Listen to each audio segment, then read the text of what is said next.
What's going on, y'all? Welcome back. Got for you a review of Friday Night Smackdown. It's going to be a short and quick one because I got a lot to do. Some of the videos I have recorded from the announce have to re-record. So, therefore, this is going to be a short, not too quick, but you know, it's not going to be too long either. And my reaction to Vince McMahon retiring will be a video in itself accompanying this video. So with that being said, let's get it.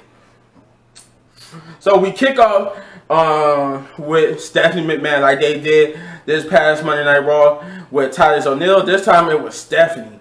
She kicked off Friday Night Smackdown and basically just talk about Vince McMahon retirement, thanking Vince McMahon and joining the crowd and thanking Vince McMahon. And that goes right into the Street Profits promo where they hyping, coming through the crowd. I haven't seen them do that type of interest in a long time too, coming through the crowd. They hype and they just basically cut a hype promo about them going to SummerSlam and beating the Usos. Not only to get interrupted by Austin Theory, who basically came out and said nobody cares, and that only thing that people are going to be talking about at SummerSlam would be him becoming the United States champion and the WWE Universal Undisputed Champion. He would get interrupted by the Usos, who basically told Austin Theory, who told the Street Profits they're not going to be winning that SummerSlam, and then telling Austin that he said one more thing about the Tribal Chief, they gonna lay him out.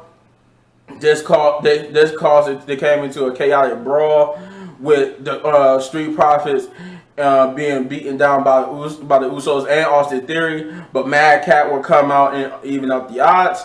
Thus, because of this, it wouldn't be said at this exact moment or even after this whole segment, but it was announced later on in the show that Adam Pearce had made the main event a 6-man tag of the Street Profits and Madcap versus Austin Theory and the Usos. So with that, all that's junk happening, or I want to say junk, all that stuff happening. We get the first match, which is Shinsuke Nakamura versus Ludwig Kaiser, the rematch.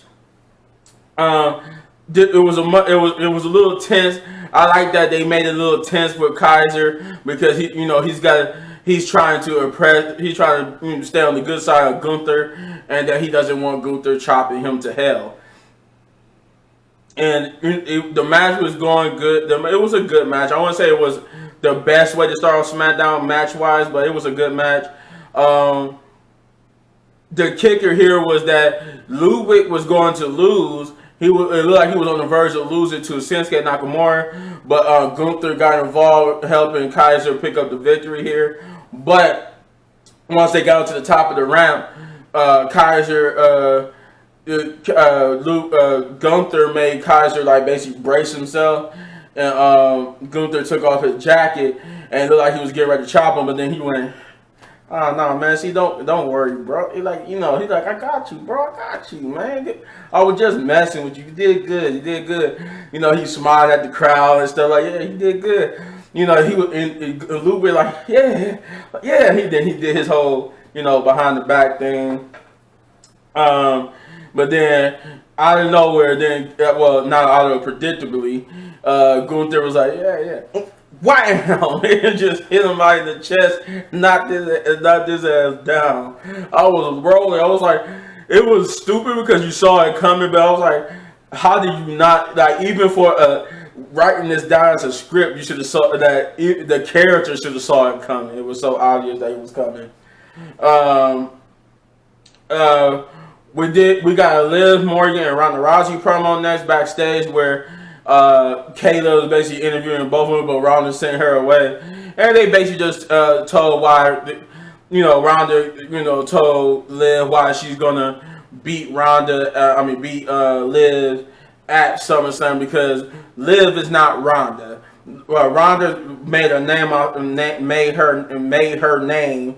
She told Liv, "I made my name and basically being, she's Ronda Rousey. So she said, people know when Ronda Rousey's in the building and is about to fight, she's made a name for being a winner, or being that person that knows they're gonna win.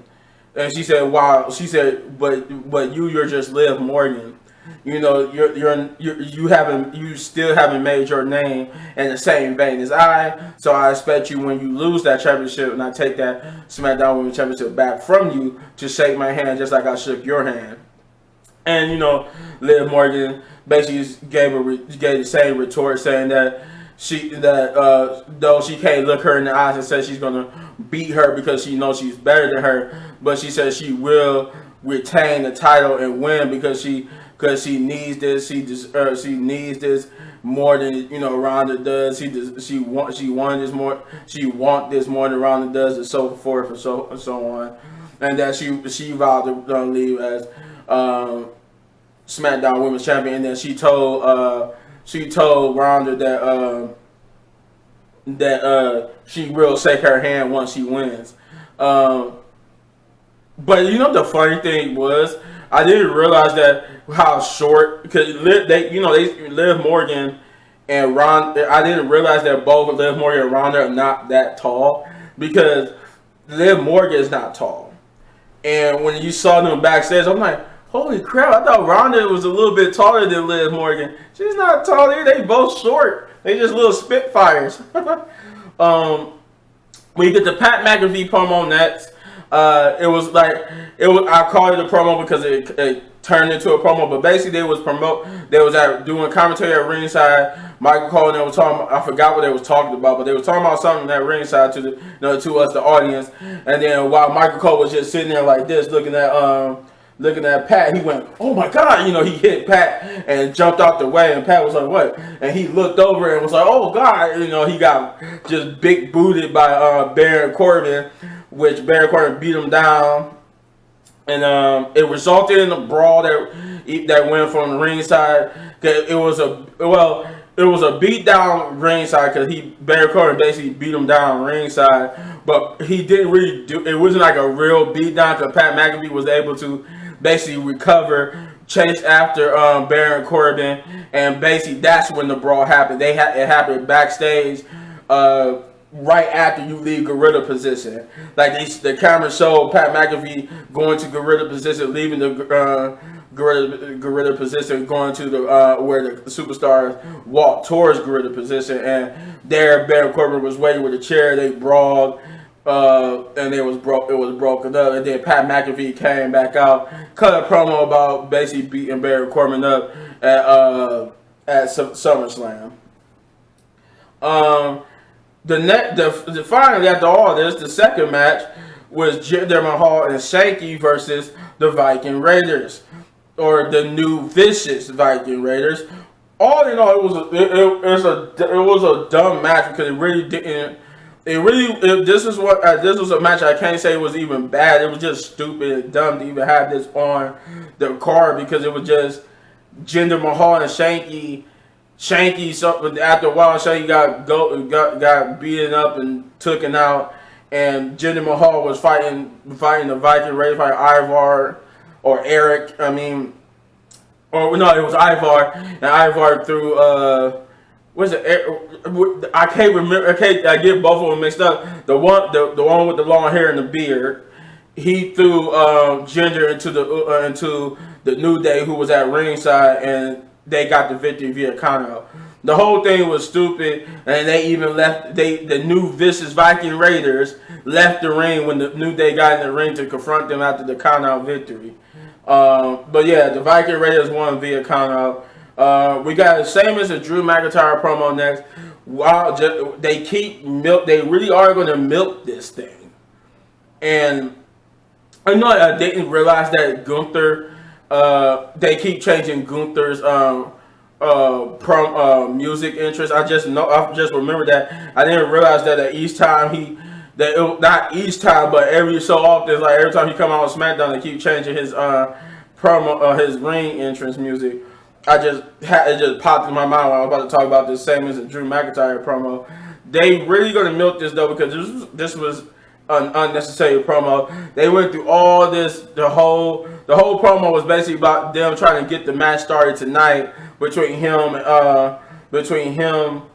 and Drew, between Sheamus and Drew, because Drew was telling Sheamus that Roman got the titles held hostage. He even made reference to the fact that the titles and the shows are held hostage because the champion is never here and he only shows up when he wants to. And Brock Lesnar is no better. What the looming thing was, I guess the show was rewritten. I forgot to mention that too, that the show was rewritten because Brock Lesnar really had indeed walked out, was angry that Vince McMahon was retiring. So, he just got angry, said, if he's gone, I'm gone. And he just really walked out. And they got him, they calmed him down and got him to come back. But, I guess once he came back, it was an option. They still written the show where it was still optional to use him. So that's why the show was wonky like this. But, yeah, this segment was stupid. Sheamus and Drew basically argue and pretend they did the whole, we're gonna have this match tonight, but you want this match, but we're gonna do it, but not tonight, next week, because I want the sword band, and we're gonna have ourselves a good old fashioned, I forgot what they call it, but it's just gonna be basically a string rules match, but with shillelaghs. We got Raquel versus Sonya Deville set up from earlier, where Sonya Deville basically trash talked Adam Pearce's office, trash talked him, and Adam Pearce just basically informed her that she did have a match tonight versus Raquel Rodriguez. And this was like my first time seeing on in full effect of Raquel's new intro, music that they gave her, and I'm not quite so feeling. I mean, we get it, but we don't have to lean into her Latina, heritage like that. But it has it worked. Yeah, it's worked greatly for Rey Mysterio and Eddie Guerrero. It could work here for Raquel Rodriguez. But I don't mean, is it necessary to keep pushing like that? The thing with Rey Mysterio and Eddie Guerrero, it was natural, where you're trying to really force it when you don't have to be. Let it grow organically. But Raquel got the victory here.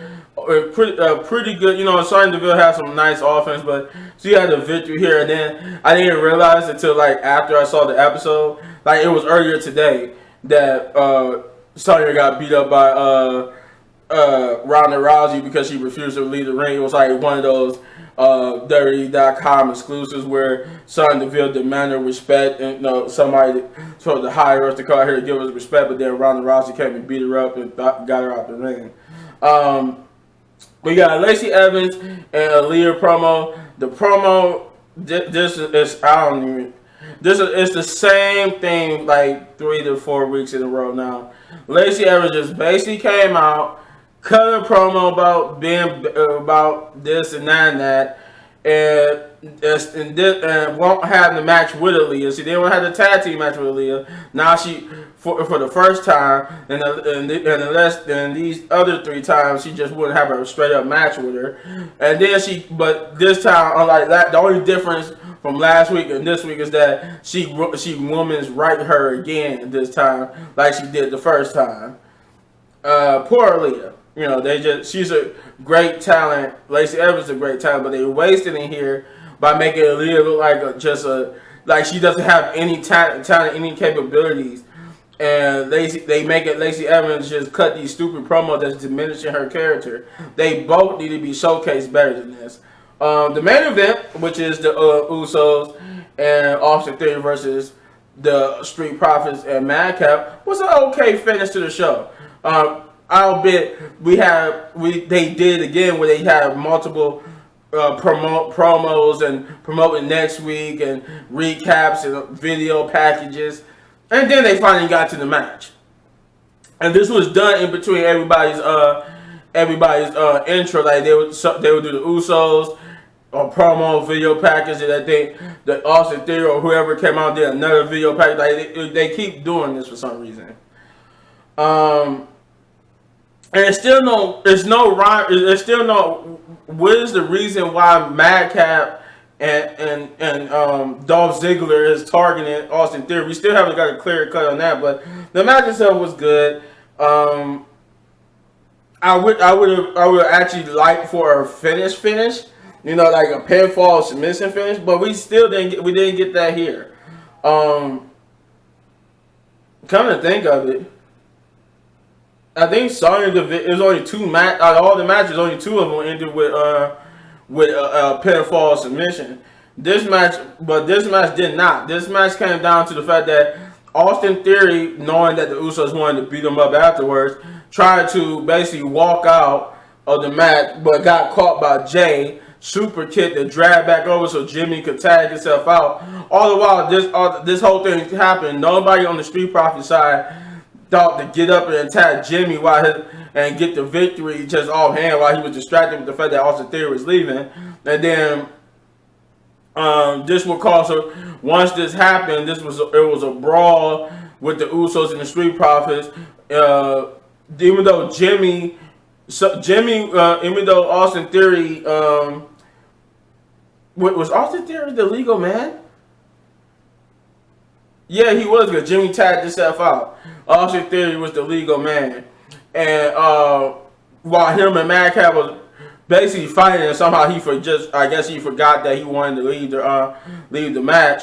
He just started brawling with them, and then the Usos and the Street Profits just disappeared from the match, and we got the same, pretty much Austin Theory versus Madcap, where the same finish, where he just used the briefcase to get another DQ win, disqualification, which gave the Street Profits and Madcap the victory. But the biggest thing here, how they ended the night, was Brock Lesnar, who came out and basically destroyed Austin Theory, not only with an F5, he beat him up, F5'd him, then F5'd him on the, he beat him up with the Money in the Bank briefcase, and then set the briefcase down and F5'd him on top of the briefcase to leave him in a crumbling heap. Overall, this was